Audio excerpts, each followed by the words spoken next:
We're a group of companies. We operate in every corner of the world. We're a packaging materials and design company. We are a life safety and building automations systems integrator. We're a distributor of automotive tools and equipment. Metal panels, railings, skylights, ornamental metals, I always say all the pretty stuff on the building. Hurricane protection products, making and selling aluminum truck bed covers to secure the backs of pickup trucks. I love what I do. I love the fact that I am a woman in IT. She's great at herding cats. There you go. I like it so much I bought the company.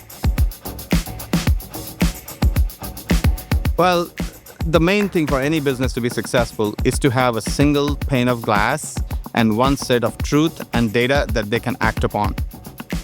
A company like Diamondback needs a cloud-based ERP like Acumatica because we make truck bed covers.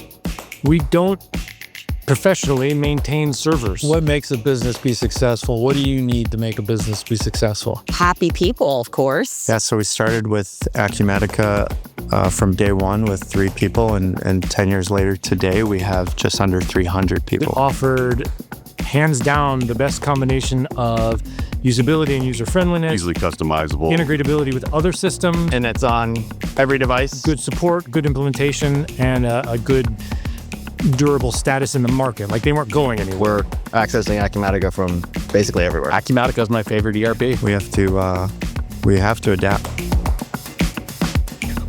If we are not all working together towards the same goal, we tend to run into misunderstandings, confusions, duplicated efforts, missed opportunities. We can't have good results without good people. What we work for is keeping our customers happy. I think people are more important than data. Acumatica is the backbone of our company. It's deep. In the end, it's driven by people. Driven by people. That's kind of what we live for. Customer satisfaction. At the end of the day, it's people that drive this business and allow us to continue to grow. I am on point. Own it.